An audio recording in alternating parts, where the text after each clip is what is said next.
It's recording. So 2.1, we start out with the quadratic function. It is the x squared graphs, all that stuff. We're also going to, they're called polynomials, and it's all about what degree we're talking. So we're going to go from the quadratic, which is the x squared graph. Power of 2 is the largest exponent. And then we'll do the cubic and quartics and fifth degrees and so on.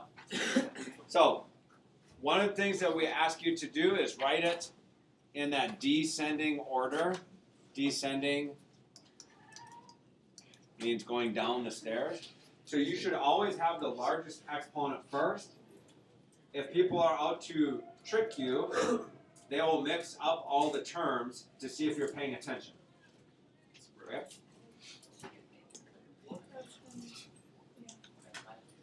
So, do 1a, 1b with somebody sitting there. You just write down what degree that polynomial is very quickly. 4. 6. What? Just write it down. What degree is each one of the polynomials? What degree? Hurry up. Hurry up. Hurry up. Okay. That is a 4th degree polynomial. Now this one should have been written 4x to the 6th plus x cubed minus 3x to be in descending order. A lot of people write down 3rd degree, but it is a 6th degree. Okay, here we go. The constant function is what we call x to the 0 power. So it is degree of 0 because you have, Wait, can I ask what's x to the 0? 0. One. So when you have, at the end, 5x to the 0 power, it's really a 1. I don't have my Alright. So, constant function, x to the 0 power, linear function is degree 1. So now we finally see an x in the equation. Quadratic, largest exponent is a 2, and so on. So that's how polynomials, you write them out, and we name them by the highest exponent, should be written first. So when we're working with a quadratic function, we write it out ax squared plus bx plus c. The problem with writing it out in that form is that we don't know anything about the quadratic. We have to actually do it. The only thing, I take that back. The only thing you know is that c would be the y-intercept. Whatever that number is, comma 0, or 0, comma that number is your y-intercept. So a lot of times what we want to do is write it into a standard form, or some people call this the vertex form.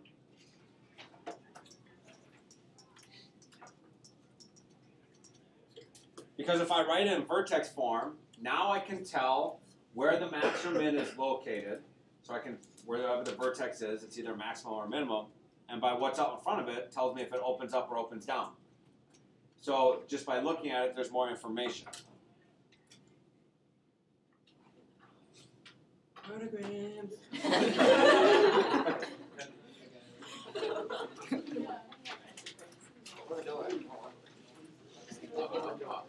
So the first one that we're working on is written in that vertex form. So this is very similar to working with point slope form or the circle or shifts that we've done in the past. What happens when there's a -2 in the parentheses? Right 2. Goes to the right 2. So my vertex will be sitting at an x value of 2. In the very first quadratic, your minimum is at 0, 0. Now we're shifting it to the right 2. What does the plus 1 do when it's outside of the parentheses? Up 1. So that's our vertex. The last thing we look at is the a value. Is that a positive or a negative 2? Yeah, it's a positive 2. So that tells me this thing is going to open up. So we can go over to 2, comma 1. Put a vertex. I know it's going to be opening up. What is my y-intercept?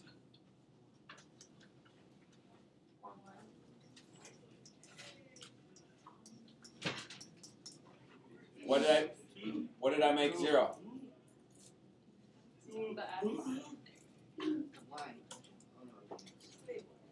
Sorry.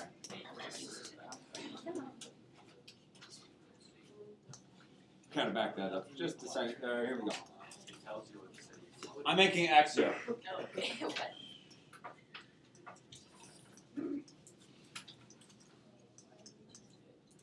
Because I put it under the wrong one. It was underneath the x-intercept. We need it under the y-intercept. Because when x... What? Back row.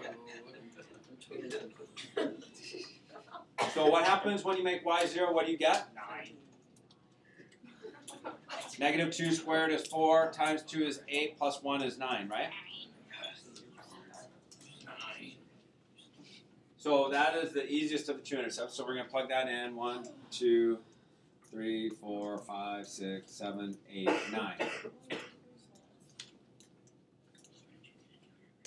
The only thing that helps me do is kind of get the shape. So this is...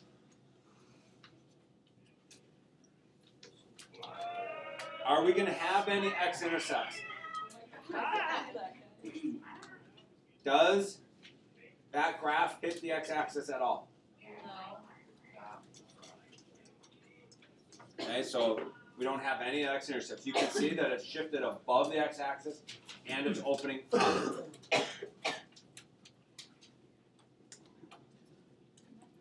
I don't use this too often. To graph a parabola, you can start at the vertex and use the 1A, 1A, 3A, 5A sequence to find points from the vertex. From the vertex, go 1 to the left and right and up 1A.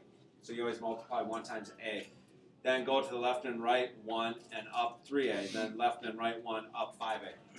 So you might have had teachers in the past that when you start out, you just go 1 to the right, 1 to the left, and go up 1 times whatever, and that's how you can get kind of the shape of your parabola also. Okay.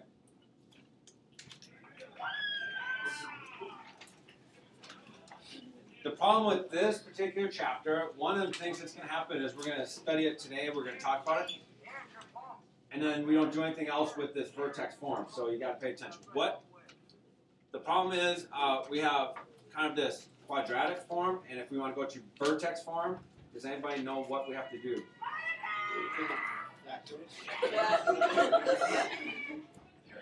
Oh my God, did you see the speech?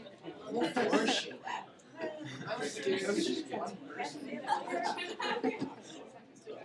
Actually, I'm gonna,